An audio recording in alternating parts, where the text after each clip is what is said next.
So apparently, a man in politics by the name of Joe Kent apparently is the man of the hour now. Everyone's talking about him. He's on every news station. He's been elevated even to being on Tucker Carlson's show again. It's always a red flag to me when someone who is a low profile, relatively obscure person is all of a sudden just elevated for something as trivial as having a difference of opinion when we're supposed to have a diversity of ideas inside of any administration. Now, magically, he is the superhero of fighting against MAGA, apparently, because he's anti war.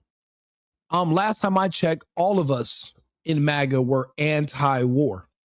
But when I start seeing people on the left and the right are now calling him an anti-Semite white supremacist, that's already a red flag. That it just stands out to me because they say that about everyone who is not a part of the Uniparty. MAGA is not Republican. MAGA is not Democrat. MAGA is outside of the Uniparty. We're a completely separate group. We're nationalists. And there is nothing that's going to benefit our nation by continuing these foreign wars and these foreign entanglements. Excuse me. Obviously, even though I am America first, I'm a Trump supporter, I'm anti-war unless it comes down to defending our borders. Was Iran threatening to invade the United States? No. Were they threatening to attack us? No. But were we threatening to attack them for 20 years plus? Yes. Are we surrounding them? We did. Are we losing the war? Yes. Have we lost this war? Absolutely. This war was lost within 3 days because if Iran was able to survive one day of a joint military onslaught from the United States and Israel, then they won. All they had to do was survive, and they've done way more than that. The next video I'm going to do is about the military base, Al Uday. 60 of our F-35 bomber jets, our LNG pipelines, everything has been destroyed in Qatar from an Iranian attack 2 nights ago that no one's going to tell you about, but I'll bring it to you. I'll bring you the news and I'll talk to you about it. But anyway, I want to hear what Joe Kent has to say. I've heard a couple of snippets. I want to hear his thoughts, but I just can't believe that this man is so, why aren't there more Joe Kents? How is everybody on board with bullshit that we apparently were tired of? It just shows you that there's a huge, massive disconnect between the people we elect to represent us and the people that are being represented. They're literally not following our demands or what we want. They're going in their own separate direction. And this whole being slaves to Israel, we were all celebrating that Netanyahu had met his demise, but now they put one of his body doubles. And now that we think about it, we don't even know which body double this is because we don't know how many times Netanyahu has been deleted. And then they brought another double. So this could be double number 4, double number 8. We don't know. They don't tell us anything. They lie about everything. And we're beholden to them. And we thought America would eventually be free from the grasp of Israel. But now it seems like they're putting us back into a headlock. They resurfaced with a body double of Netanyahu that's alive and well. Obviously, it's not the same guy, but we'll get to that in a moment. But I want to hear what Joe Kent has to say about Iran, Charlie Kirk, because the jury's out on if Kirk is even still alive or not. And with all the cloak and dagger and all the muddy waters around what happened to him, how it happened to him, and why you're not allowed to investigate him. I'm not even saying that they don't want you to investigate what happened to Charlie because of Israel's involvement. I don't think they want you to investigate Charlie because of the special effects that were involved and the people that were in the audience. There's a gag order on the audience, so we don't even know if what we saw on the video with all the fluid squirting out, I'm not even sure if the audience that was there in person, if they saw the same thing. I just think they heard a clap and saw Charlie shaking like he was being electrocuted. Everything else could have been edited out or edited in. But let's talk to Joe for a second. I want to hear what he has to say. I cannot in good conscience support the ongoing war in Iran. Iran posed no imminent threat to our nation. Iran posed no imminent threat to our nation. How did you reach that conclusion? I think this is key. I mean, this would be more challenging to explain had the Secretary of State, the President, and the Speaker of the House not come out and said that we conducted this attack at this time because the Israelis were about to do so. So that takes away the argument that there was an imminent threat, as in Iran was planning to attack us immediately. That just simply did not exist. May I ask you to pause? And so I've heard people say that, and this just happened, but history has a way of getting rewritten in real time. And then you look back 10 or 15, 20, 25 years later, and no one seems to understand the things that you saw because they've been eliminated. So I think it's important to stop and say, here's what we actually know. So I'd like now, if we could, just to play one of the statements that you alluded to, and that's from Marco Rubio, the Secretary of State. And this was shortly after this war commenced. And he was explaining as is his habit, in a thoughtful, precise way, why. Here's Secretary of State Marco Rubio. And so the president made the very wise decision. We knew that there was going to be an Israeli action. We knew that that would precipitate an attack against American forces. And we knew that if we didn't preemptively go after them before they launched those attacks, we would suffer higher casualties and perhaps even higher those killed. And then we would all be here answering questions about why we knew that and didn't. Well, apparently we're not good at what we think we are, because we attacked them first, and now we're the one on the ropes. There's being reported of hundreds of American casualties, American soldiers, and they're being classified for the time being as having brain damage. But that's code word for people that are deceased. Excuse me. And they're flying them out of the combat zone into other countries, so that way they can delay having to associate those deaths with the attacks from Iran. This is not a secret. We attack everyone on behalf of Israel. Do you not remember what happened on 9/11? It was Netanyahu that told us it was Osama bin Laden. That was Israeli intelligence was telling us that. But also they're the ones who instructed us that Saddam Hussein had the weapons of mass destruction. I was surprised when I watched the videos and I seen a younger Netanyahu, not sure which body double that was or if he was the original, literally telling us Saddam Hussein was going to develop nuclear bombs to use against us. He also said Gaddafi had chemical weapons.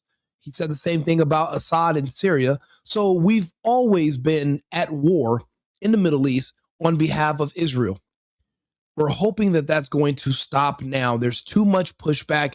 It's extremely unpopular. And in 10 years, because of the next generation that's coming, there will be zero support for Zionism or Israel even to exist.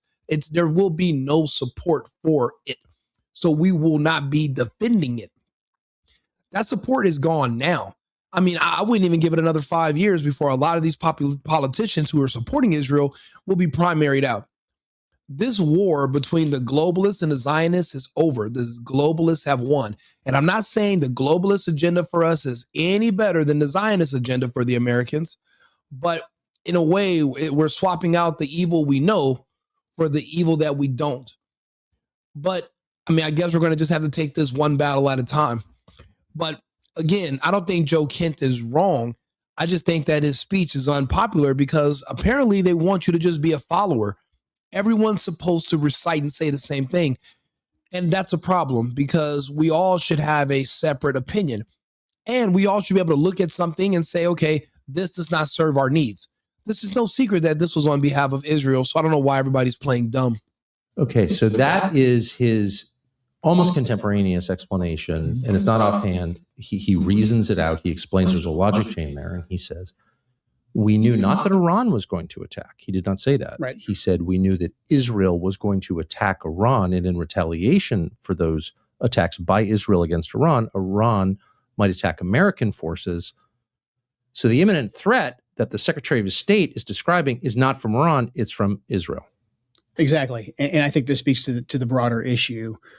Who is in charge of our policy in the Middle East? Who is in charge of when we decide to go to war or not? In this case, with what the secretary described, and later on the president, later on the Speaker of the House, and the way the events played out, the Israelis drove the decision to take this action, which we knew would set off a series of events. And again, this is what they would consider unpopular speech. This is a speech they want to censor. The fact is, we are attacking Iran because Israel was going to attack them already. So it's not because Iran was threatening us. It's because Israel was going to attack Iran. So we had no choice. If that's not a foreign entanglement, then what is? It's not healthy for us, and it makes no sense. And unfortunately, our president, when it comes to Israel, just like Charlie Kirk was until right before he died, and just like all the rest of these people in politics, they could be extremely intelligent and morally sound, but when it comes to the subject of Israel or Netanyahu or the Zionists, they turn full retard. Their brain turns off. It's the weirdest blind spot I've ever seen in my life. But I guess money will do that to you. If someone's paying you to ignore something and that topic comes up, if that's your job because you're being paid to do it, you're going to ignore it. But at what expense? We're losing our sovereignty. We're losing American lives. We're being embarrassed. And now the world is starting to see that we're not able to protect people in the Middle East, and that our military is not strong enough to actually handle another organized country who has a standing military that's capable. We can handle militia. We might be able to handle the cartels. We could handle Saddam and his goons. We can probably kidnap a president out of Venezuela, but another actual prepared military of a superpower with millions of people, we're screwed. And honestly, Trump's got to find an off-ramp. We can't afford this war at all, but we lost. No matter if we get out today or next week, it doesn't matter. The embarrassment is still there, but the longer we're in there, the weaker we're going to look. And now we just exposed our hand, and it wasn't worth it. All to serve Israel. I'm an American. I don't want to have to serve another country, and I don't want another country being in control of my politicians where it's so blatantly obvious that they want to make it illegal and call you an anti-Semite for pointing it out. You want to curtail my American free speech, even if it's on college campuses only, where I cannot speak about Israel, but I can speak about every other country, every other people, but not Jews and Israel.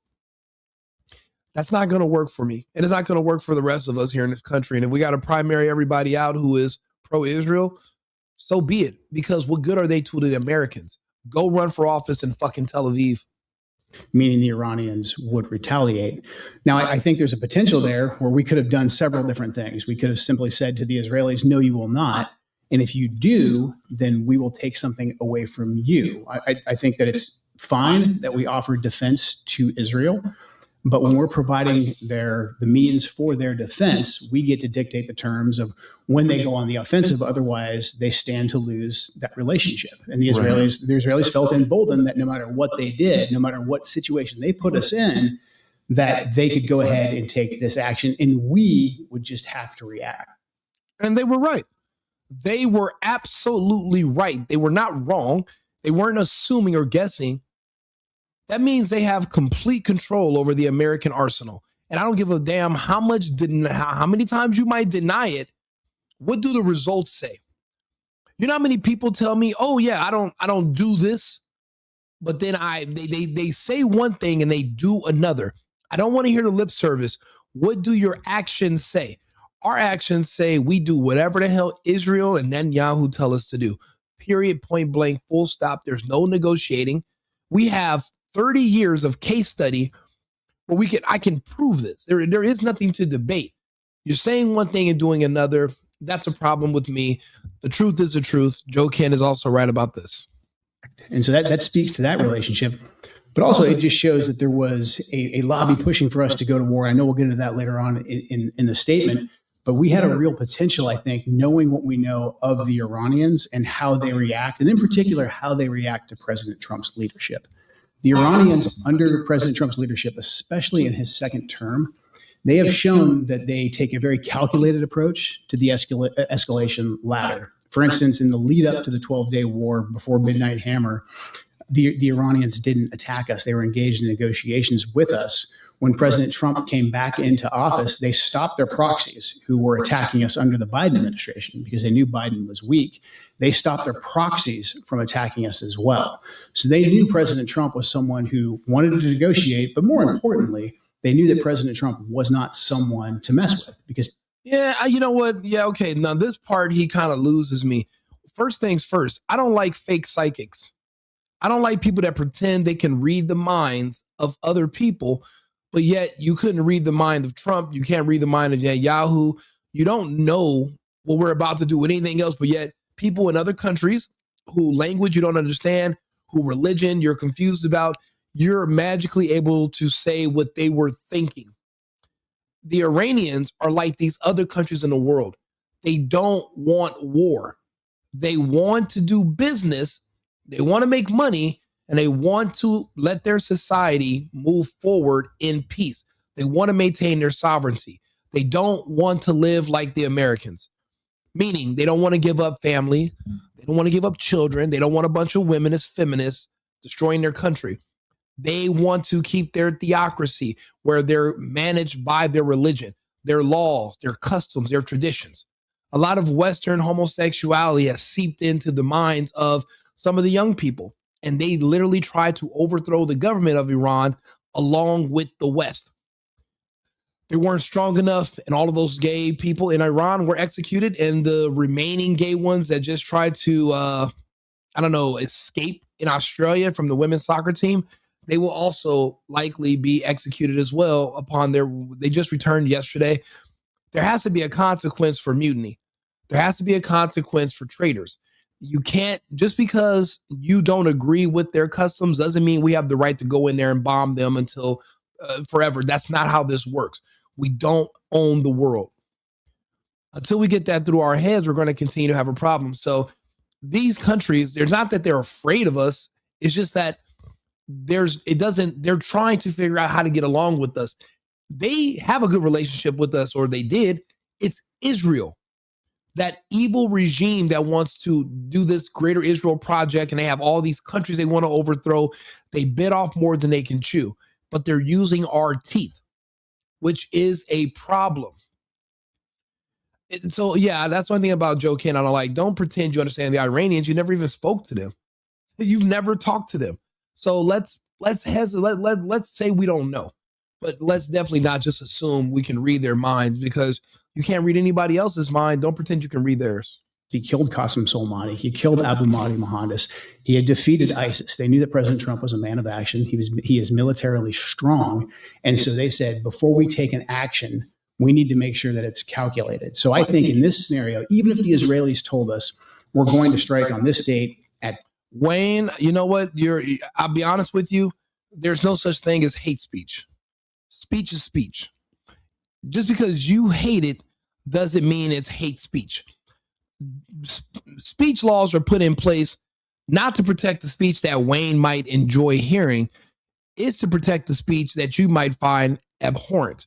But there's no such thing as hate speech. That is a dog whistle when you're trying to obfuscate the American First Amendment. Now, if you don't believe in the American First Amendment and you don't respect our Constitution, this isn't the country for you. There are other places you can live. There's the UK. They don't have any First Amendment protections. Neither do the Australians, the Canadians. Nowhere on earth are you going to be able to have the freedom of speech. If you want to live in a country that lives under hate speech laws and guidelines, you have 194 to choose from. But the United States would not make a good home for someone who doesn't believe in free speech. Free speech includes hate speech. Free speech demands hate speech. It's the speech that's hate. Whatever speech that you might hate hearing is the one that needs protecting, not the speech that you enjoy and that you can sleep at night when someone's talking to you and saying a bunch of sweet nothings in your ear. It's the stuff you don't like. And that goes for Israel and anti-Israel and anti-Zionism. That goes for that speech as well. Just because you hate it doesn't mean it's hateful. But even hateful speech is protected by free speech, as it should be. I hope we could have an understanding about that. this time, and we didn't, try to negotiate with the Israelis and say, hey, we'll take something away from them, I think we still could have back-channeled to the Iranians and said, hey, if something happens here in the next couple of days, it's not us. We're still serious about negotiations, and we don't want to escalate this, because it's well known what the Iranians' plans were. We knew that they were going to hit potentially our bases in the region, potentially our allies. We knew about the Straits of Hormuz. All of these things, I think, were fairly well known. And the Houthis' ability to close the Red Sea, which they've not yet done, but which would be catastrophic to the world. Everybody knows somebody who has had an unexpected tragedy. And they basically hit a part of a base in Qatar that they knew we didn't have any troops on. Yes. They didn't want to escalate any further than we were willing to go. But also the Iranians, when they pose a threat to us, they usually do it with their proxies. And if their proxies stick their heads up and their proxies come after us, this is basically the Trump doctrine. We hammer them, and we hammer their high-profile leaders.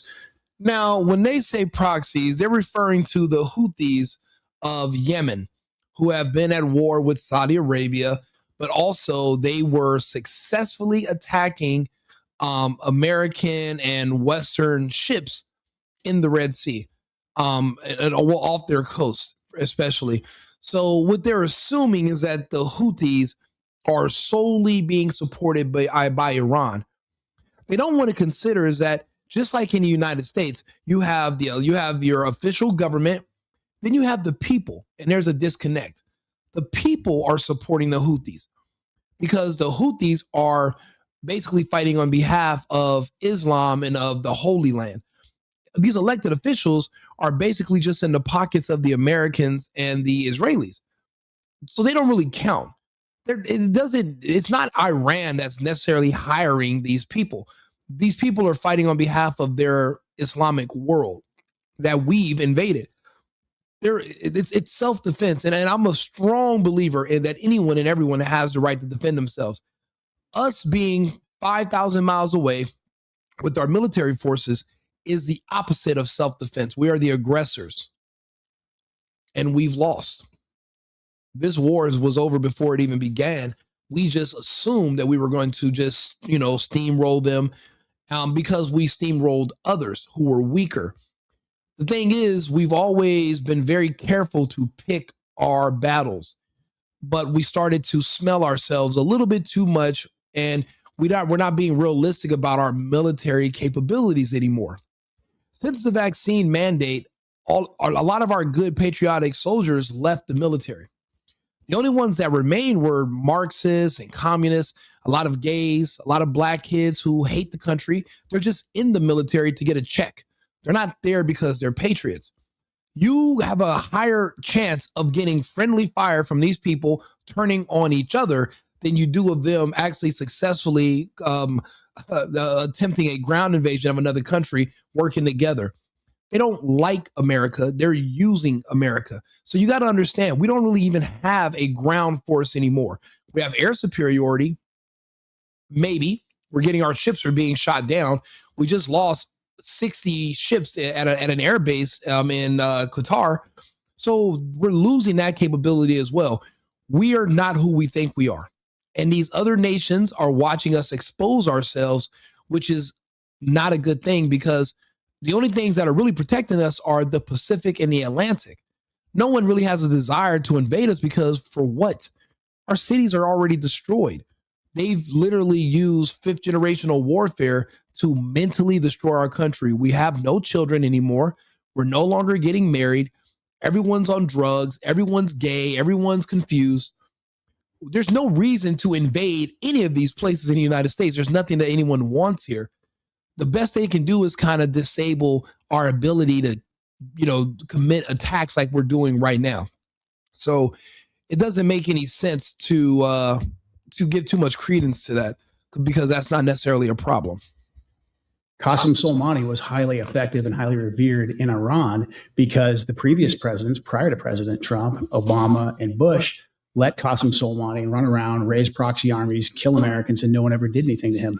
President Trump rightfully killed Qasem Soleimani. We got his deputy, Abu Mahdi Mohandas, who had American blood in his hands, took them off the battlefield. But then President Trump stopped. And we're still getting our asses kicked to this day. So what was the purpose of killing these men? We're still at war. You know what's crazy? the French, there was a French assassin that spoke months ago, and he was talking about a war that was going to start in February, March.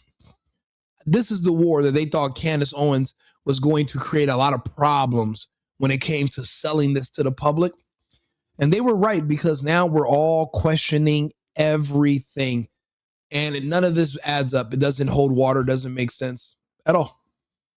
He took those two key players off the battlefield, and he said, I'm not going to further escalate with Iran unless you escalate with us, knowing that if we struck Iran and we truly struck the regime, that would only strengthen the regime. So then President Trump did something that's incredibly smart, used that decisive military action, but then he coupled it with an economic package of sanctions, maximum pressure sanctions. And we can debate whether or not we should be using sanctions as the prime reserve currency holder or whatever, but he pressured the Iranians economically after punching them in the mouth and showing that, hey, I won't take this. I'm not Obama. I'm not Bush. If you cross a line, I will come after you.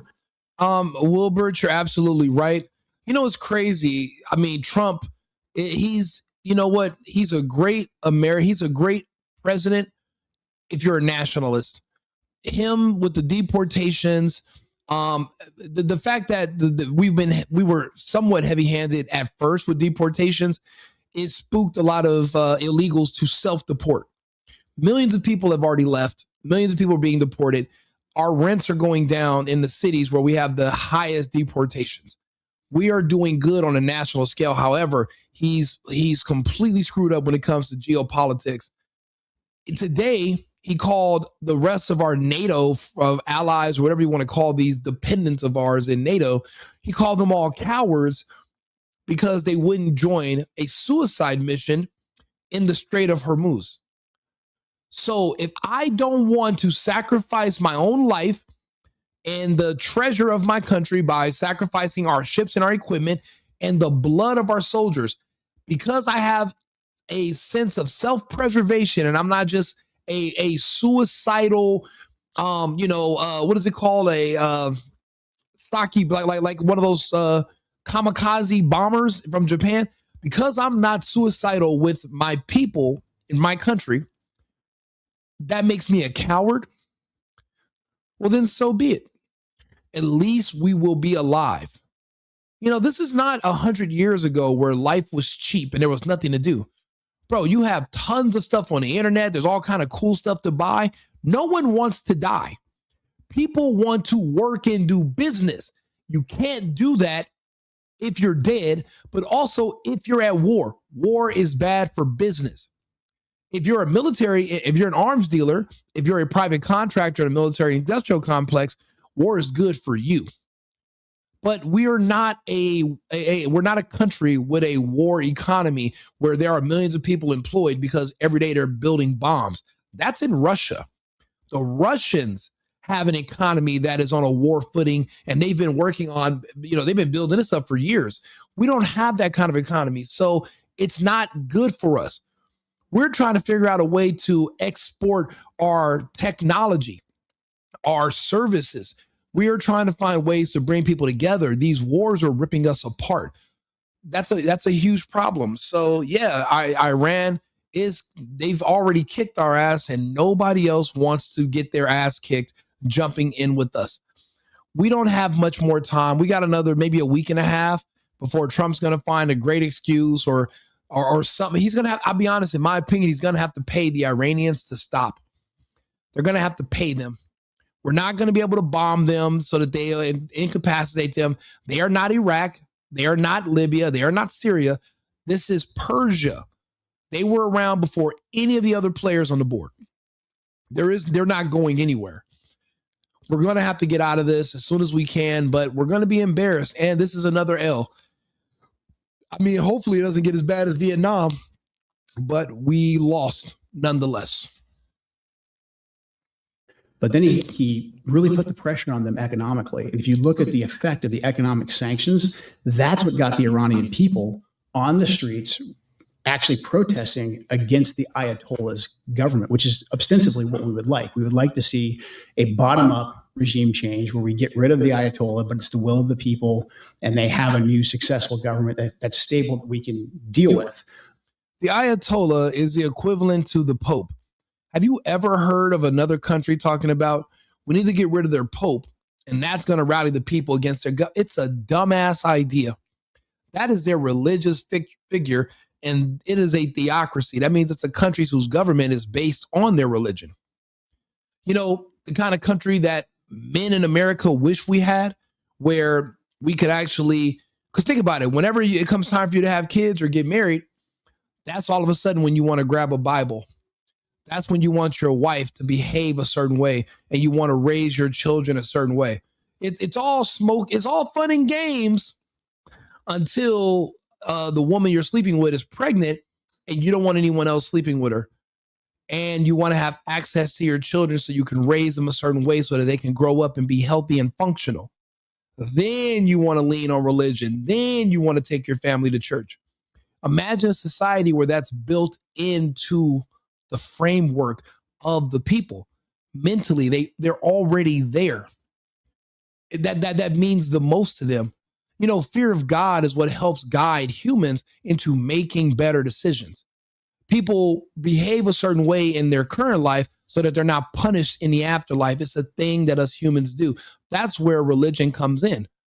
It kind of just teaches you how to handle certain situations and deal with other humans who we have to cohabitate with. We wish we had a theocracy. The women here in the West are now complaining, saying the men should have never gave us sexual liberation and freedom because now we have no children. We did porn for 20 years and now no one will marry us and we're getting old. They're blaming men for how society turned out because we listened to them and gave them what they want. Iran is not giving women what they want. We think they should, but yet over here, women are wishing they could put the genie back in the bottle.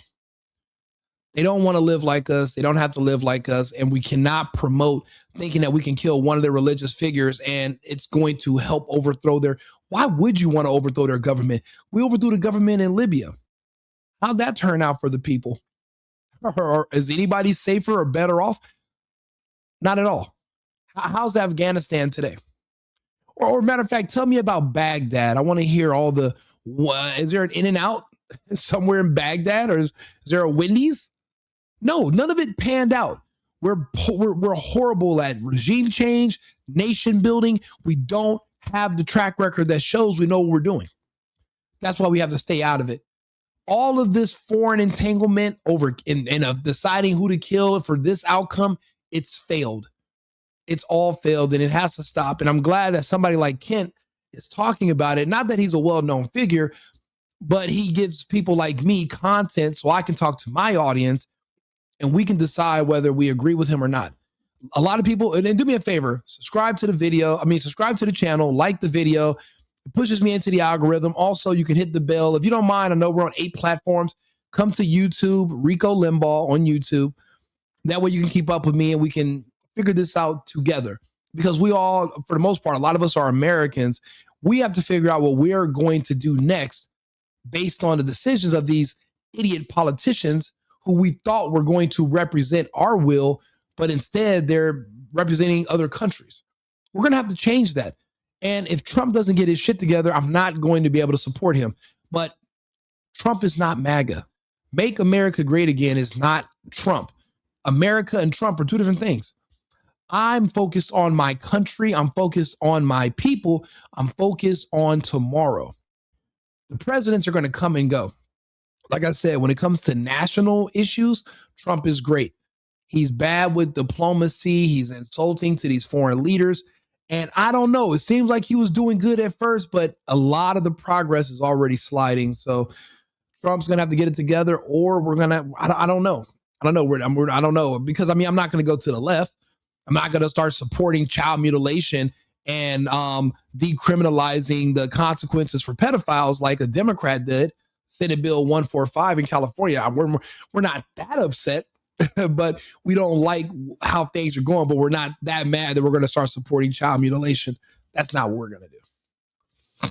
The one way to throw that all out the window, and this isn't just Joe Kent's opinion, many scholars, and I think a lot of intelligence assessments have been written about this too. I know for a fact they have. Is that if we struck the regime, it would only strengthen it. And that's not, I think that's just basic common sense.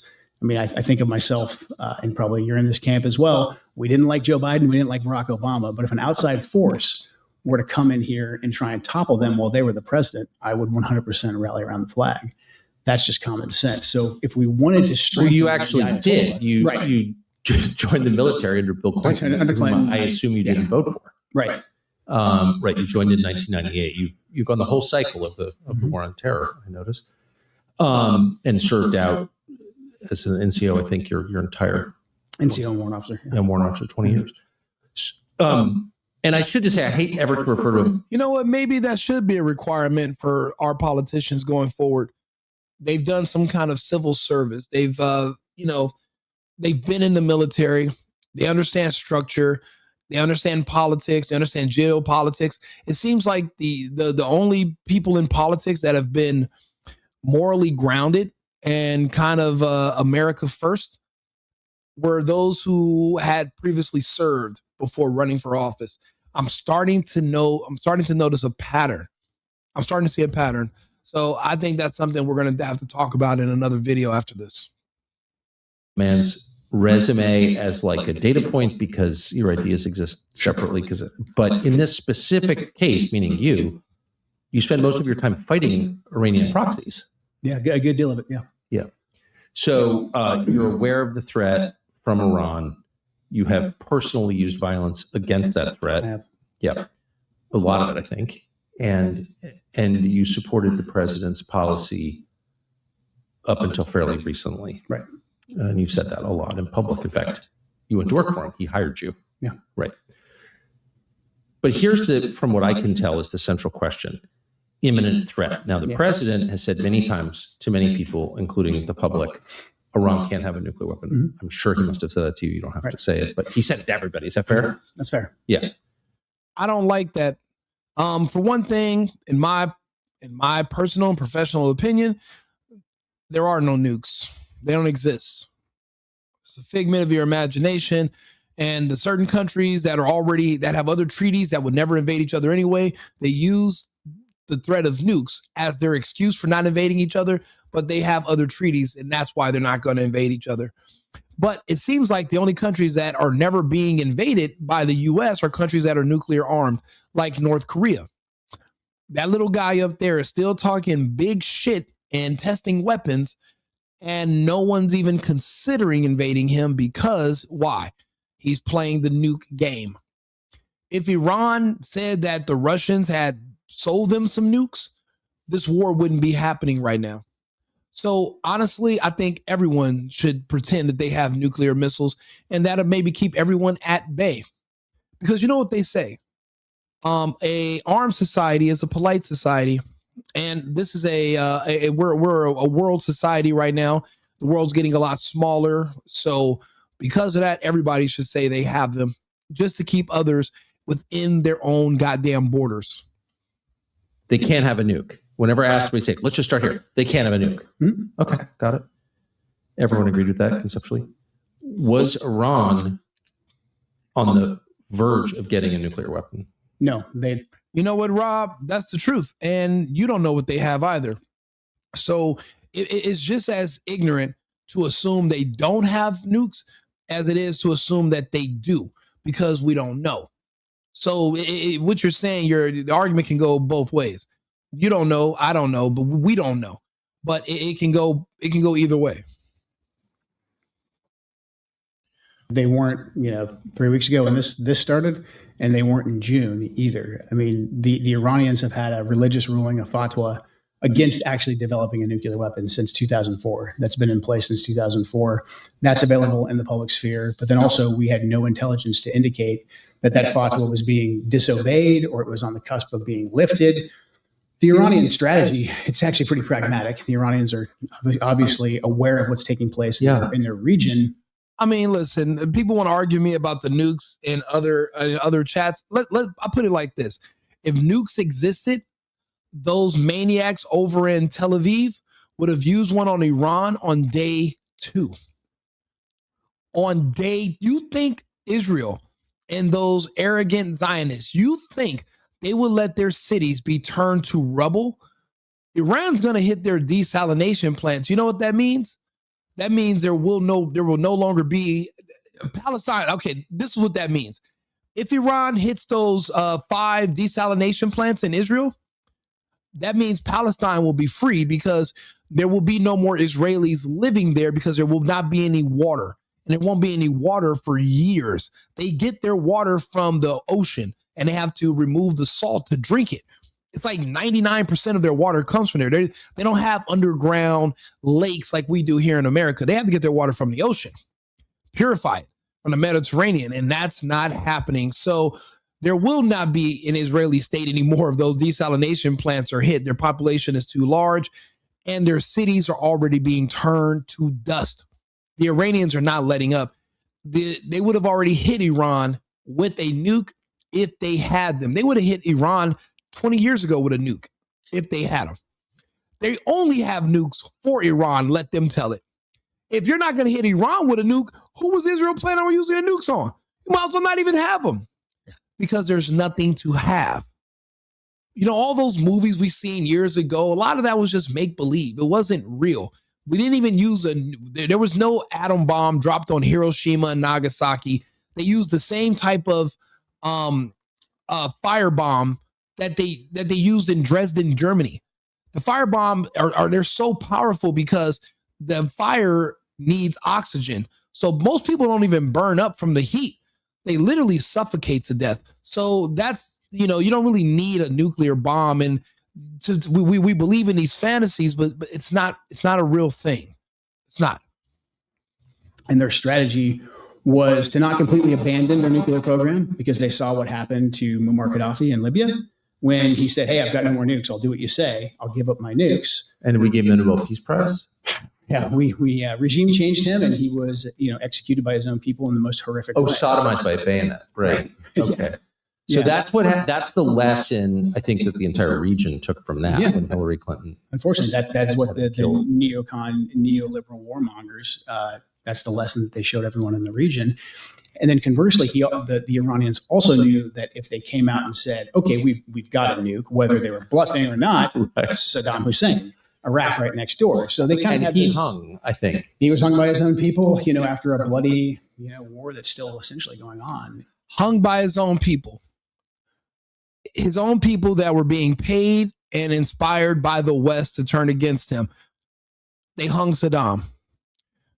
So now do you understand why the Iranians have to execute the students and the soccer team and the wrestler? Because if you don't, then they'll execute you. And then what are your kids going to do when Iran is destroyed? No more theocracy, the destruction of the religious framework, the destruction of morality, no more families, no more children, no more marriages. Well, then they're just like us. Is that what the Iranian people want? Absolutely not.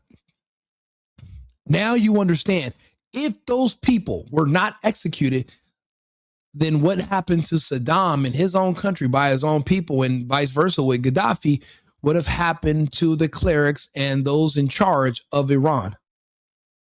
Iran was just a lot stronger and the people are just more dedicated than the people in these other countries. They weren't able to pull it off. But now you can understand, because people were, yesterday I got a lot of pushback when I was saying that those women from the Iranian soccer team were traitors. I did a whole video about it and I explained my reasoning for saying that. And then you look at their still pictures, right? They cut their hair. They all want to look like Ellen DeGeneres. A lot of them want to be lesbians. They want to be gay. They want to walk around topless in Tehran and get on OnlyFans and pose nude on Instagram, but their government is stopping them. So it's like, it's insane that they want to be gay like the West so bad that they're willing to topple Persia, which has stood for 2,000 plus years. It just shows you how self-centered and selfish these women who don't want to be wives and don't want to be mothers because they want to be gay. It just shows you their priorities are not the future of their country and their families because, well, they don't have families. That's why the hand must be heavy and justice must be swift, or you will lose the stability of your country and then where are your kids going to live? Now I have to ask myself that question here in the United States. Why do you think I make videos now? Why do you think I have these conversations? I don't want to let things get too out of control. I'd rather help be in control of the situation. You got to think of the bigger picture. You know, if when you're a man, your goal is to make sure that your kids have a stable environment to grow up with. There's nothing more unstable than people in your country trying to overthrow your goddamn government. So keep that in mind. That's why those people had to be executed. Let's just might as well just say it. Inside of Iraq. So the Iranians' position, when viewed from the lens of the region, was actually fairly pragmatic. They were preventing, Denise, there was no atom bomb. There was not even two of them. If there were, then the radioactive isotopes would have rendered the soil infertile for 20 plus years. The women would have not had children. They wouldn't have been able to rebuild those cities in under 5 years, which both Hiroshima and Nagasaki were reconstructed in under 5 years. They never tell you that because they want you to believe this lie that an atomic bomb was dropped on those cities when it was not.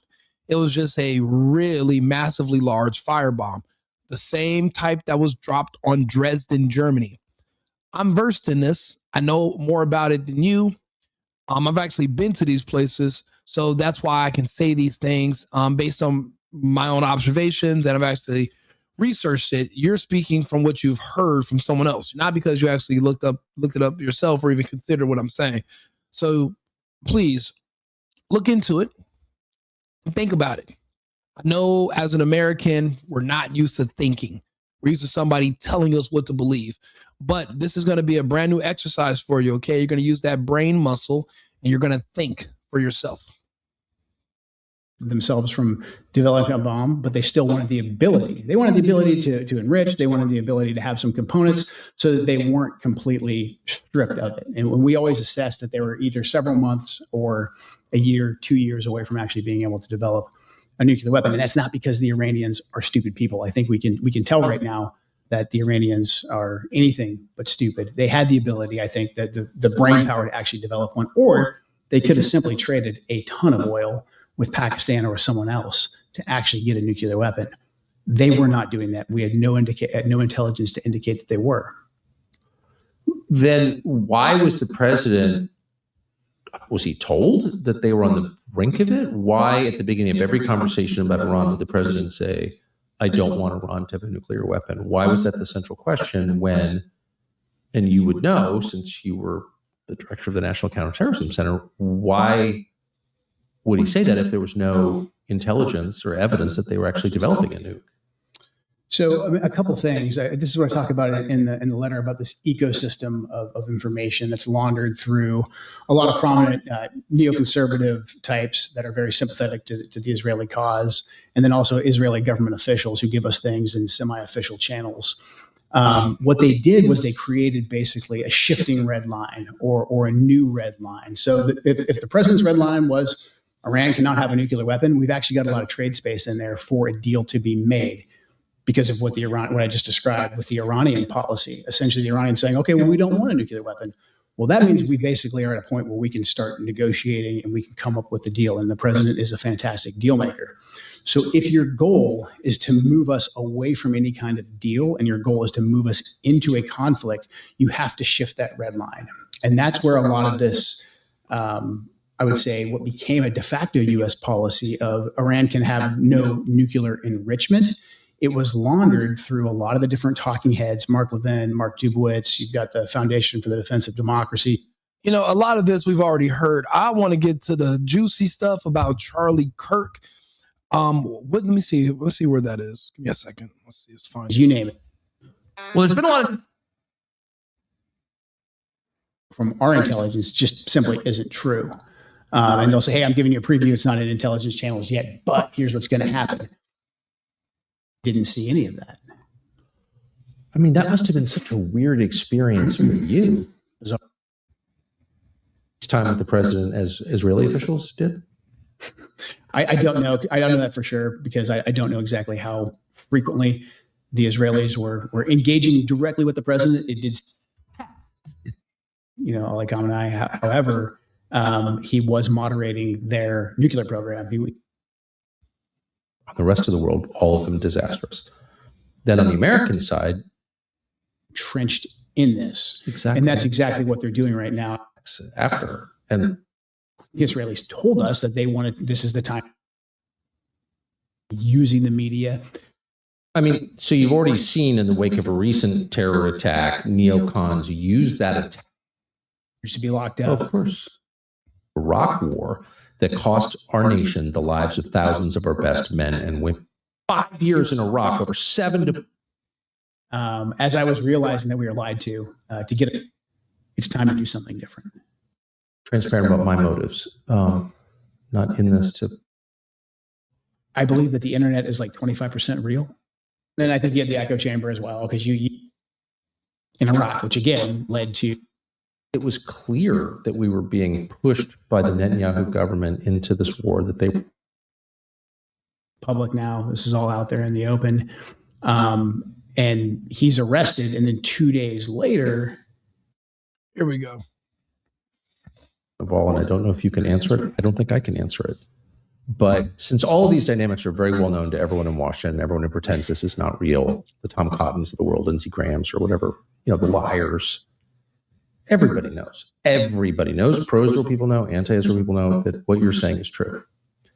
I don't think there's any debate about any of it. So since it was clear that we were being pushed by the Netanyahu government into this war, that they were choosing the timing, they chose the timing, right? I mean, yeah, I'll take Marco Rubio's word for it. I'll take Marco Rubio's word for it. Was it ever discussed, the option that you mentioned at the beginning? Like, how about no? Not that I know of. Okay, so then you have to ask, I'm just following the logic train here. What kind of pressure does it require to get a president who campaigned against exactly this thing for 10 years to do exactly this thing? What does it take to do that? I wish I knew definitively. I think there's two potential. Investigation from a U.S. agency with a lot of experience in gathering intelligence on things. That's your job. The FBI will say, and the DOJ will say that because it's an ongoing case, it's a Utah State case, that back off nation attempt, there's Butler happens. And Crooks, according to the official narrative anyways, is an enigma. We don't know anything about him. We can't get. Okay, so this is the part that I wanted to talk about when I first saw it. This is the part that's scary. I'm starting to realize that the people that we have in government, they're not really in government. They're just there. Like, yeah, it's a game. We pretend that we're electing these people, right? But they're not even, once they're elected, they're still kept on the outside. It's kind of like when your older brother passes you a controller and tells you can play the game with them, but it's not plugged in. And you're just sitting there, he's saying that even of him being in government, even he's kept out of the investigations and he's not a part of the know. That's crazy to me. Because I used to think, okay, once you get elected, they just open the doors, you get clearance. That's not the case. How is it that the guy who shot Trump from Butler is an enigma to this day? No one knows anything about Thomas Crooks at all. They said they couldn't access his devices. They couldn't access his social media. It's been years and we don't know anything about him. We know everything about Tyler Robinson, who they're saying allegedly killed Charlie Kirk, which nobody believes because no one's seen him do it. And it was broad daylight and he wasn't up there. He wasn't even at the scene. But how do we know more about the man who allegedly shot Charlie than we do the guy who tried to smack our president in Butler, Pennsylvania right before the election? It's insane to me. We know nothing about him. Nobody does. And you would have thought we've had a whole dossier by now. We don't have any information. This should scare everybody. We don't know what's going on around us. We think the adults are in charge. We think people who are smarter than us are in charge. We are wrong. We are making the wrong assumptions. They are not in charge. They have no idea what's going on. And what if Trump's just a layman like this guy and he doesn't even know what's going on? How is it that Thomas Crooks is still an enigma years later? Unbelievable. into his devices. If we did get into his devices, maybe there's nothing there. No more questions are allowed to be asked about Thomas Crooks. The DHS IG is currently being blocked from investigating Butler as well. That's out in the media. You know what? Can of pharma. Unfortunately, I think you're correct, and that scares the shit out of me because we don't, like you just said, there are people who call themselves elites who think they're elevated above us. They're elite people, and we're just, what are we, the commoners? What are we, we're the villagers, and they're the ones in the castle, and we don't even know who they are. So here we are being controlled by people who we don't know. We don't know their interests. We don't know their goals, their plans. But yet they have a say so in our lives. That should be scary to all of us because we don't know what they're going to do next. And if you don't know what's about to happen, how can you have stability? How can you feel comfortable about tomorrow? Or I mean, it's way too much risk, in my opinion. But I think you're right, and that's a problem. That's all well known. Your investigative journalist found that Crooks did indeed have an online persona, quite an online footprint, one. and he was talking to people. So it's like, why aren't we investigating this? I mean, if An attempted murder of a presidential candidate, and then there's another assassination attempt. There's been multiple public breaches of President Trump's security over the last year, and then Charlie Kirk was killed publicly in a very horrific way. And we're not really even allowed to look into that at all. And Charlie Kirk was one of President Trump's closest advisors, and he also advocated heavily against a war with Iran. He was in the Oval Office in the lead up to the 12-day war. I wasn't particularly close with Charlie. He was very gracious to me when I was running for Congress, very, very supportive. So we knew each other. And the last time I saw Charlie Kirk on this earth was in June in the West Wing. Okay, my question is this. Let me ask my AI, let me ask my co-host. Excuse me, Arthur.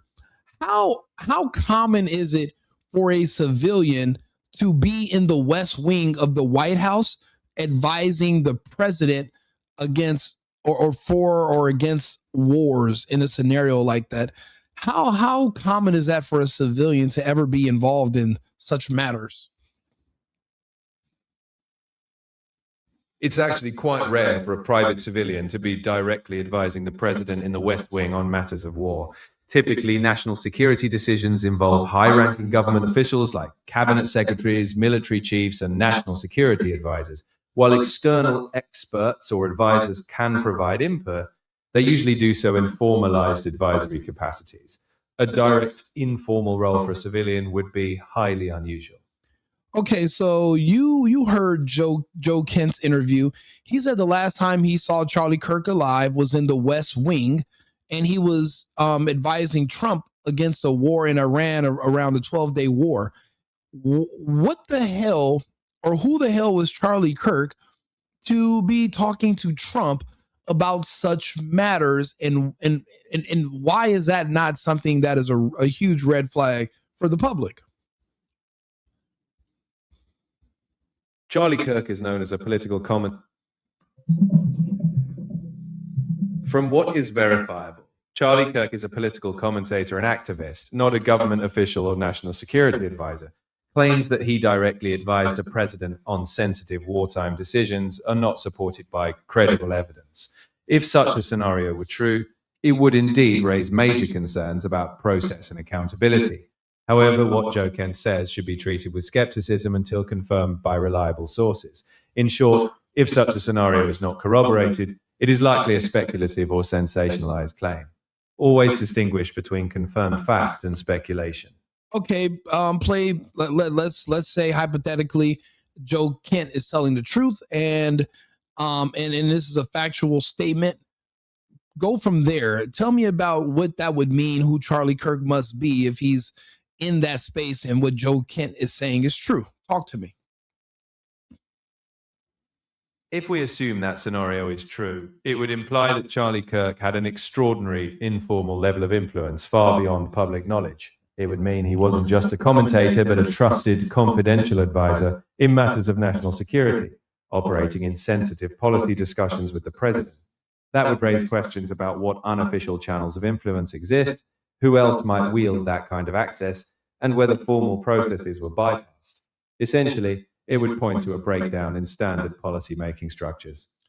So I'm not crazy, because when I'm hearing Joe Kent say this, everyone's so hung up on the fact that he said, yeah, Charlie told him to stop the war. My question was, why was Charlie Kirk even there?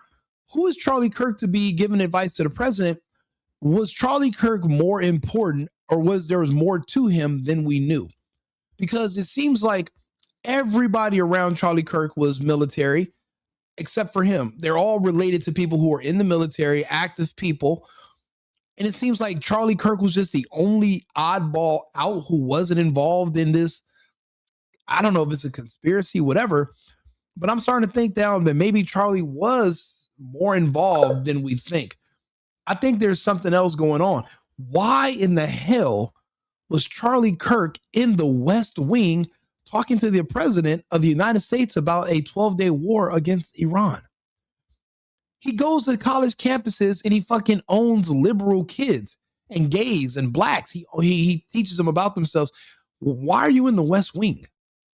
It just seems like there's just so much there was so much going on with Charlie Kirk. It's like, unless we have more information, it's hard for us to make heads or tails of what was really happening. But I know this. There's some stuff that's missing about Charlie.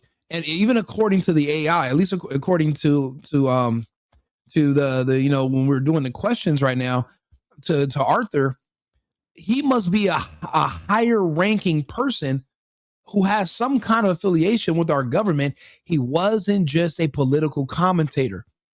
Okay, so what was he? See, this is what I mean when I say I think Charlie is still alive. Because now, if you told me he was just a political commentator going to the schools and some random gay kid shot him, okay. But when you're a high-ranking American government official that's advising the president on war scenarios, I'm starting to think that maybe you were a little bit too valuable to get assassinated and you're somewhere else in an advisory capacity. I mean, there's just too many variables. There's too many questions. And then Joe Kent throws this at us. The last time he seen Charlie Kirk was in the West Wing advising the president. What the hell was Charlie Kirk doing there?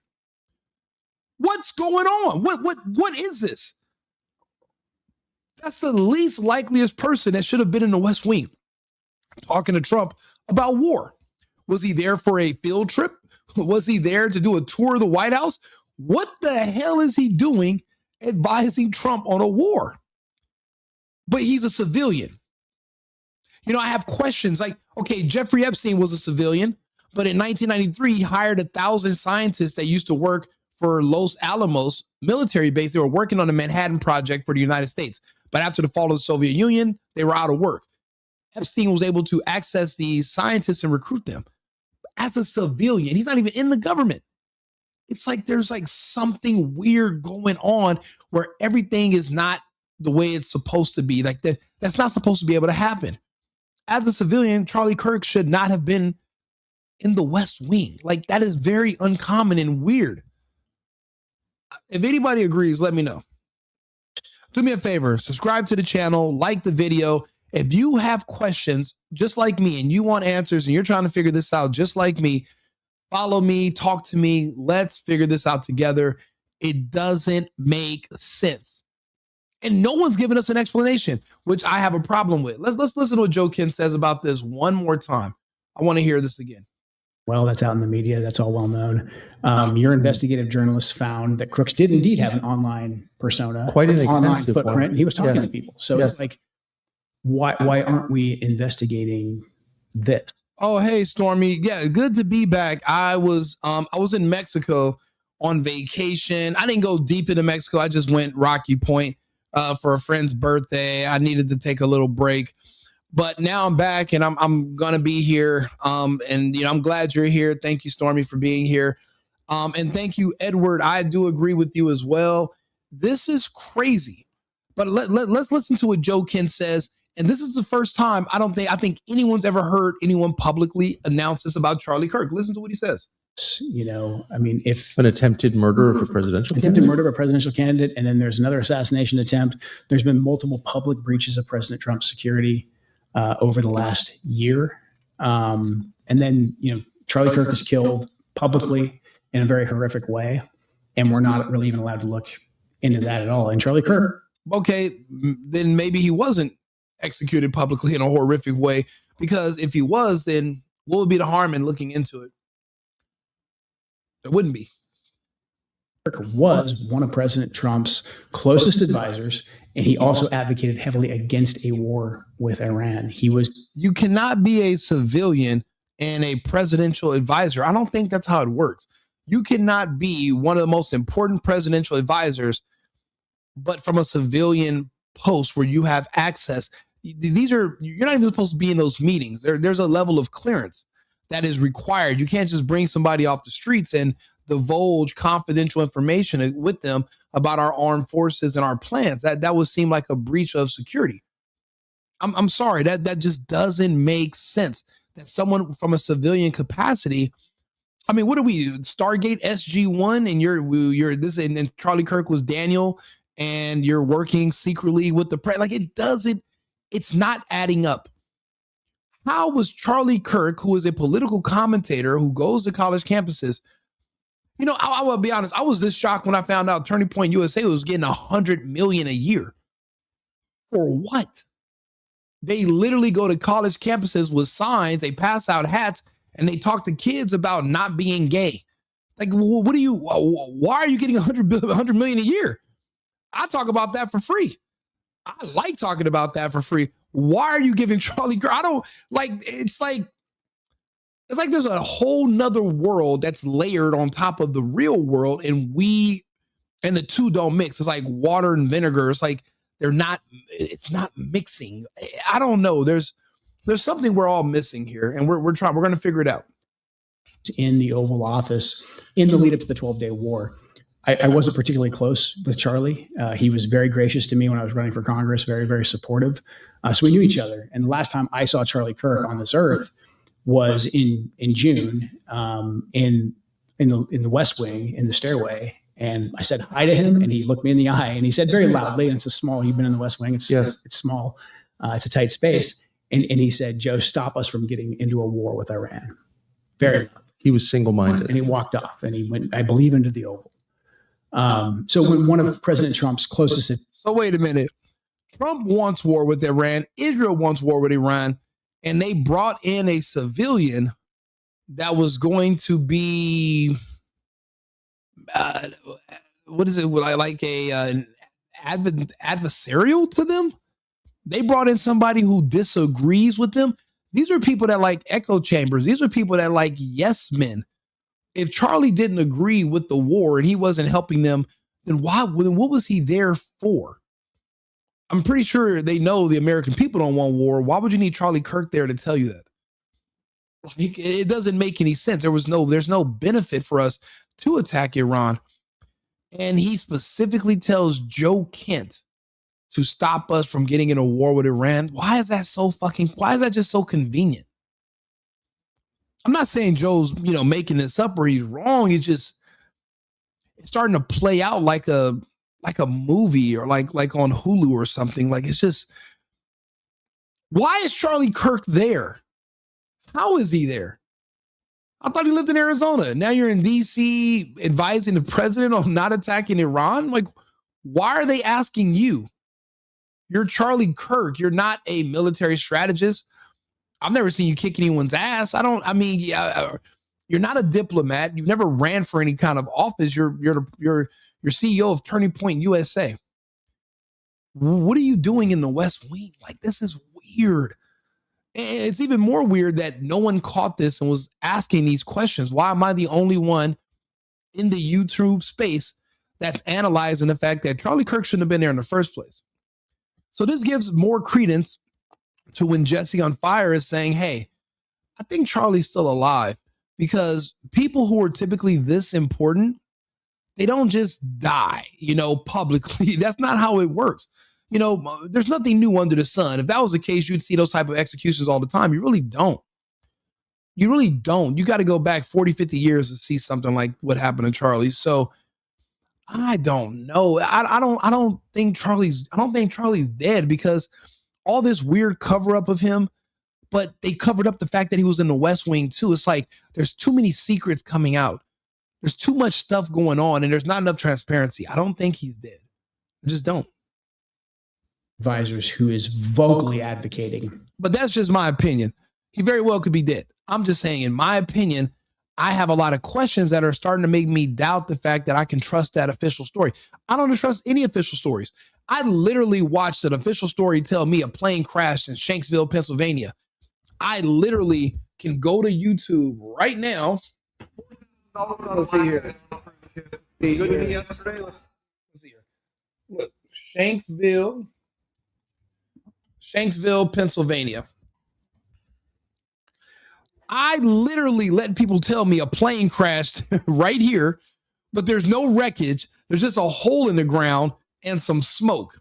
Today, there will be former on the eve of this. And I believe them. Look. Washington to attack. The same people who told me that Charlie Kirk died on video also told me that this was footage of a jumbo jet or whatever from 9/11 that crashed into a field. I don't see any engines. I don't see any wings. I don't see any seats. I don't see any fucking bags of peanuts. I looked at a hole in the ground that looks like it's just bad landscaping, and I let people convince me that this is where people where a plane crashed. So the same people that are trying to convince me that Charlie Kirk is dead are the same ones that are trying to convince everybody that this was the aftermath of a plane wreckage in Shanksville, Pennsylvania. Do you see where I'm going with this? For us to not go to war with Iran, and for us to rethink at least our relationship with the Israelis. And then he's suddenly publicly assassinated, and we're not allowed to ask any questions about that. It's a data point. It's a data point that we need to look into. What do you mean when you say we're not allowed to ask any questions about that? We've been told that this individual, Robinson, is a lone gunman, and maybe he is. But the investigation that I was a part of, the National Counterterrorism Center was a part of, we were stopped from continuing to investigate. And the FBI will say that they stopped that because they wanted to turn everything over to the Utah state authorities. Everything's going to trial. It's very, very sensitive. But there was still a lot for us to look into that I can't really get into. But there was still linkage for us to investigate that we needed to run down. I'm not making any conclusions. I'm not saying no. I don't think you are. I mean, the thing is, if it's true and Tyler Robinson was a shooter, then Joe Kent investigating it could just add to the evidence against Tyler. Why would they be against confirming his guilt? All it would do all you're going to find is that this guy did it. So why would they not want more evidence? That way it's a slam dunk way beyond a reasonable doubt. And see, again, that doesn't make sense. Typically, more information is the goal, not less. You never see anybody trying to dial back how much information they have. They usually want it all. They want it all. So that's another weird, there's this I don't think that they don't want you to look into Charlie because you're going to find out that, more evidence that he's dead and that this guy shot him. I think they don't want you to look into it because you're going to find out that Charlie, he's the reason everybody was behaving weird that day and they weren't really trying to save his life was because his life wasn't, he wasn't about to die. He wasn't losing his life. So there was nothing to save. I mean, for Christ's sakes, when he was allegedly when he was shot, not one of his security detail took off their glasses, their dark shades. Not one of them took off their glasses to get a better look at his injury. And as a matter of fact, if you look at the video, if he was shot in the neck, they laid him down on the same side where basically all his fluid would pour out. Why wouldn't you have rolled him over where you would let whatever gravity keep the fluid in his neck and you would try to stop the bleeding? You wouldn't just pour out, you're just dumping out his blood. Like, there's no, these are grown men. You mean to tell me it was amateur hour all of a sudden? These are people that were trained for medical training. They know how to keep someone alive, but they didn't even try. They didn't even take off their glasses to get a good look at the injury. Not one of them. Everybody involved in TPUSA had on black shades, and they kept them all on the whole time. What a weird thing to do. But I'm supposed to just believe that I shouldn't ask any questions, and that's just how people move. What are we, in the Matrix? What are you, a bunch of agents? Just keep your shades on like that. We have to question everything nowadays. Everything. Because, because of this happened. I'm not saying that at all. I'm just saying there's unanswered questions. We know the pressure because of the text messages that have been made public, that Charlie was under a lot of pressure from a lot of pro-Israel donors. And again, we know Charlie was advocating to President Trump against this war with Iran. And we knew at the end of the 12-day war, at the end of Midnight Hammer, that the Israelis were going to come back and ask us to go back to war again. Right. So we have a lot of data points between Butler, the assassination attempts against President Trump, the breaches of his security, what happened to Charlie Kirk. Can I just ask you to pause on the Charlie Kirk because it upset? I'm a civilian. I wonder would Trump ever invite me into the West Wing to give him my opinion on a war? Or who else is he going to bring? Mike Tyson? Steve Harvey? Who's he going to bring in there to advise him? Like, why Charlie? Who is Charlie to give advice on war? He's not a diplomat. He's not even involved in any official channels. He only speaks English. So who was Charlie? What else was he up to? I know Erica is shady and she has a really distinctive history, and there's a lot of smoke around her identity and who she is and her role that she played in these foreign countries. All the Romanian angel stuff. There's a lot of dark stuff about Erica, but it's starting to seem like maybe there wasn't just an entire world built around Charlie, like he was Truman, and he just wasn't in on it. The guy was too damn smart. You mean he didn't pick up on anything all these years? He just didn't know nothing? And he's just basically the victim of circumstance? I'm not saying it's not possible. I just don't think you're able to fool somebody as smart as him for that long. Short term, of course, but for years, and I don't know. I'm starting to doubt it. I'm having doubts. It's me to hear what you're saying, to be reminded that he was murdered, but also to hear you confirm what was reported in the media several months ago, that your office had been blocked from investigating his murder. That does not make sense to me. I don't understand why you would ever turn down help in an investigation from a U.S. agency with a lot of experience in gathering intelligence on things. That's their job. The FBI will say, and the DOJ will say, that because it's an ongoing case, it's a Utah State case, that back off, they've got it. They've got a smoking case. They've got the fingerprints on the gun. And they've got the kid. But the FBI was involved in the case. The FBI was involved. The FBI's basically said that they're deferring to Utah because it's now a state case. They've established a precedent for federal investigation of this crime. Yeah, and the National Counterterrorism Center's mandate is to investigate any foreign ties, to see if there's potentially any foreign ties. If we don't find any foreign ties, we back off. What I'm saying, without getting into too much detail, is there was more for us to investigate. You believe there was reason to investigate foreign ties to Charlie Kirk's murder, and were told by the FBI, DOJ? FBI and DOJ, yeah. No, you're not allowed to investigate that. Stop. It's done. They basically cut off our access to be able to get into that information. And look, I didn't even say necessarily that I believe there's 100% foreign ties. There were data points that we needed to investigate. I mean, I think anybody who's even, looked at any kind of police investigation, you get 100 leads, you run them down, and 99 don't mean anything. We still had a lot more leads to run down that pertained to some kind of a foreign nexus that we were stopped from investigating. It seems like he was digging a little too deep, and I'll be honest, he would have accidentally stumbled upon that Charlie is still around, and that this was actually a military operation to remove him from the scene and to fake his death. I mean, Now, just because I don't know exactly why they would do that doesn't mean there's not a good reason to do it.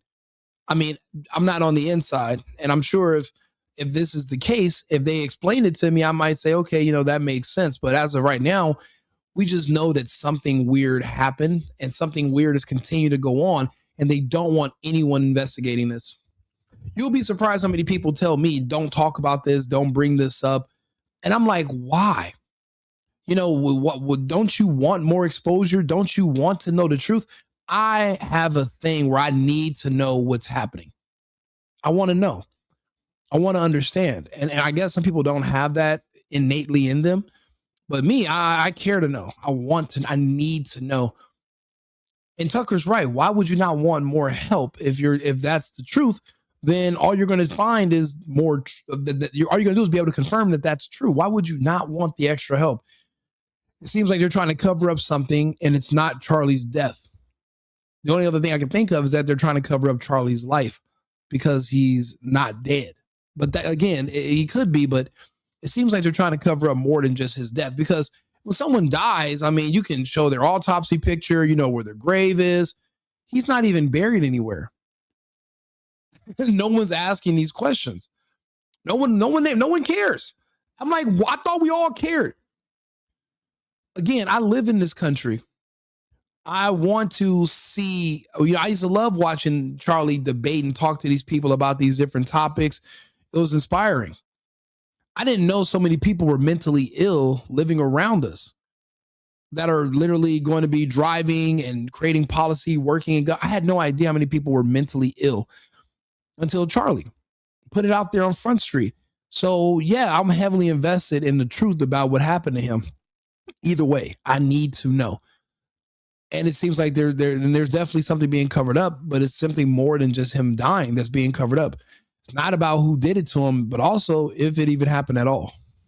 And, that just strikes me as inconceivable that could happen.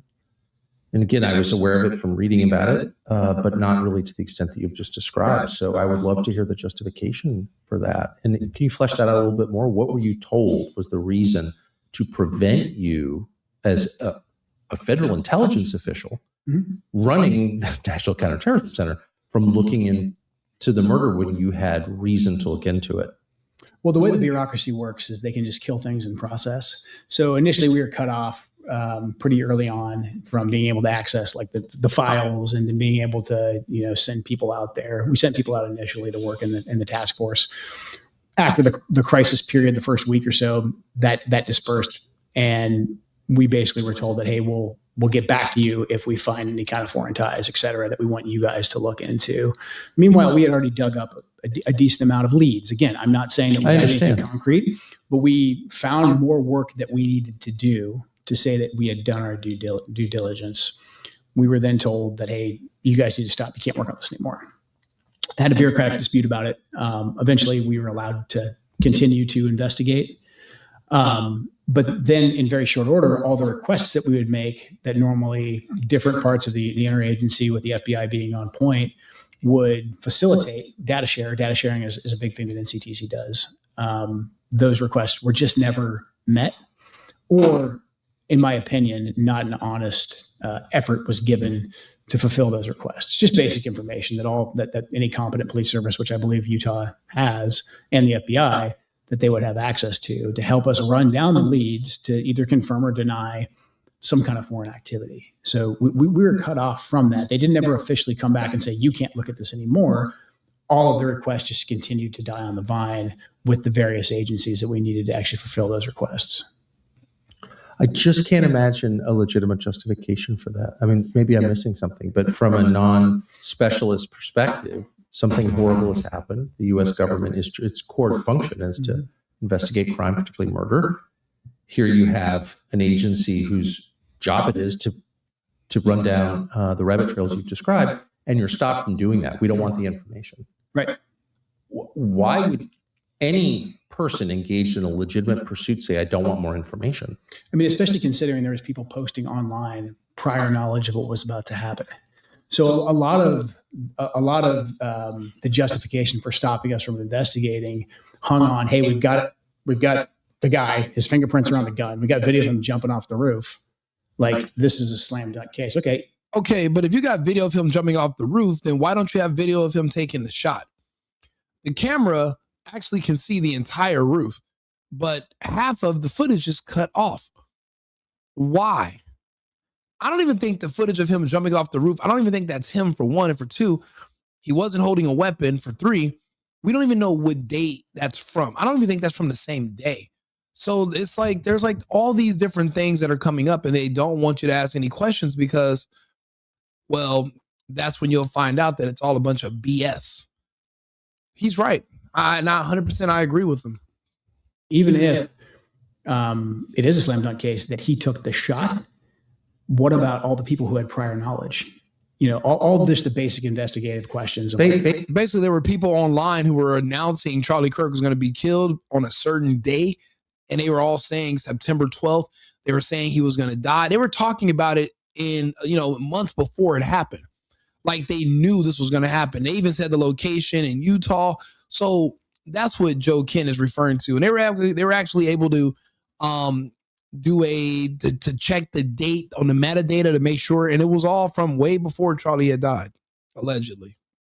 How do you get there? You map it out. Nothing. This isn't rocket science. I mean, this is anything that anyone with common sense would know to ask.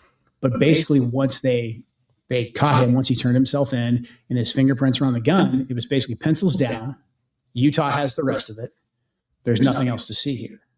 And, I'm over there thinking I'm in crazy town saying, like, no, we have all these different leads that we need to run down, just from my perspective. Now, the people who had prior knowledge, I believe most of them were American citizens. So that would be on the FBI to go run down.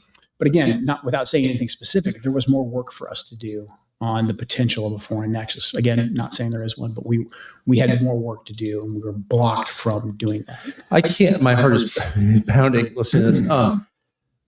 I just would want people listening to this to assess two things. One, are you over your skis? Are you making claims you can't prove? No. Two, is there any conceivable motive, dark motive, that you would have for wanting to know more about this murder, to wanting to investigate it? And I don't think any rational person could construct a bad motive for wanting to know. It's your job. Yeah. It's the government's job. And so I think the onus is on people who are preventing the collection of information to describe why they're doing that. That's the question for them. Why wouldn't you want to know? Specifically, you may not know the answer, of the people who demonstrated prior knowledge of Charlie Kirk's murder online, and there were a number of them. Are you satisfied that all of them were interviewed by the FBI in person? I have no idea. I don't know. I just think, considering they knew Charlie was going to be assassinated, and there was enough of them that it wasn't just some rando who maybe he tags every TPUSA post with that. There was enough of them that there's something there. I don't know what that something is. Well, by definition. But we haven't seen any arrests. So to me, there's more work to be done. And because that could have been posted from anywhere, that would be in the purview of the FBI or NCTC, or if they're overseas. And to me, I personally did not see any effort being taken to continue to run that down. Now, I'm sure they will say, hey, we're open to anything. We'll continue to investigate. But, we're coming up on several months now. Why hasn't this been done? Are you bothered by it? I'm very bothered by it. I'm very bothered by it. Like, I personally did not know Charlie well. But Charlie Kirk is a generational figure. I mean, he led a movement. He was speaking to millions of young Americans who came out and who voted for President Trump. And he was just a genuine great man, husband, father. I mean, how can you not like Charlie Kirk? But also the fact that he was murdered so publicly. And yes, there's been a lot of sympathy, and his movement has grown, et cetera. But actual curiosity about getting to justice, to figuring out what happened. I mean, has his movement grown? I don't see any other TPUSA people on these college campuses talking to students. I don't even know what the hell they're doing no more. I know they did a halftime show, made a bunch of money. I know they made a bunch of money selling t-shirts and merch and commemorative memorabilia when Charlie died, but I don't know what they do anymore. I have no clue what TPUSA is even up to. So it seems like his movement actually died when he died. Now it's just the business and the money making part kicked in. but not as far as the movement, the America First movement, where we are speaking to liberals and trying to convert them over to a reasonable conservative perspective so that we can all be on similar footing coexisting in this country. I don't see that anymore. Yeah, people like me, we have these conversations online. We haven't been doing a lot of in-person stuff because you can reach more people via the internet. But Charlie was going into the belly of the beast. I wouldn't mind doing it. I can hold my own. I just, again, you have more reach on the internet. Yeah, it might show you have so many subscribers, but hundreds of thousands of people are literally watching your videos over time. So that's why I make this content. Yeah, I don't think TPUSA really is doing anything right now, to be honest. That makes me furious that we're being blocked from that, and that we're not allowed to ask the question anymore. We're just not allowed to talk about it anymore. And I think that's absolute insanity. And what does that mean? What does that mean that there are people and there's entities out there that don't want us looking into this? And I'm sure they're preparing the response right now. And they're saying that's because we don't want to screw up the Robinson trial. Like, okay, if the Robinson trial is so slam dunk, then don't worry about it. Yeah, it should be solid. Then why would you care? Et cetera. It shouldn't matter. But there was people publicly posting they had prior knowledge of this. And I'm here telling you, as someone who's involved in the investigation, there was more stones for us to overturn. And every time we asked, we were blocked. And then they, leaked to New York Times. We had a blow up, and we had to throw them out of the room because they're crazy, et cetera. So it's incredibly frustrating that there's not more, especially considering how pivotal Charlie was to the MAGA movement and to President Trump, that there hasn't been a more concerted effort to find the truth and to find justice. Do you think there will be? I pray there is. I hope this helps. I know, you and I will probably take some flack for it. I don't know why, and I doubt I'll be. Yeah, it's at a certain point. I've really tried not to say anything about it because I don't know the answers, but I want them to be found because I believe in justice and because I love Charlie. And but I think everything you have said, maybe dismissed as crazy or evil. But tell me how. Right. With reference to the words you've just spoken, I don't see how someone could level a legitimate attack on you and won't stop them. You mentioned the breaches of the president's security that have been reported. One that was reported in ICANN. Like I said, when it comes to this topic, there are so many gaping holes. And when I'm now being pragmatic about how I fill those spaces, it's more than it's way past trying to cover up who killed him or even cover up it's not about the death. It's about more than that. These are all questions that are coming up. Everyone's acting so weird. The reason they're acting weird, in my opinion, is because they're not acting like somebody just died.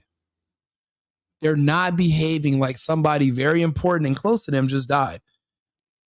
That's what and people are creatures of habit. There's nothing new under the sun. I mean, you can literally basically just do basic studies of people and see that there's something fundamentally wrong. And then you have somebody like Joe Kent coming out and making all these declarations, and we find out that he's in the West Wing. There's this, I don't know. I'm going to talk more about this. Do me a favor, subscribe to the channel, like the video. I'm going to clip the hell out of this episode because there are so many gems in here that I'm going to want to refer to back later. So me and my team, we're going to start doing the clips. I appreciate you guys for all tuning in. This is going to be a good story. I'm going to post this later on this evening around 7 o'clock. I'll see you guys again with another topic in about 20 minutes. And remember, it's America first and America only. I've been needing to find a new apartment, which has not been easy with credit as bad as mine. Luckily, I found cosigning.com. They connected me with a cosigner who helped me get my dream apartment for me and my dog. I just paid a small fee and was able to move in fast. Get the cosigner you need for the apartment you want. Check out cosigning.com today.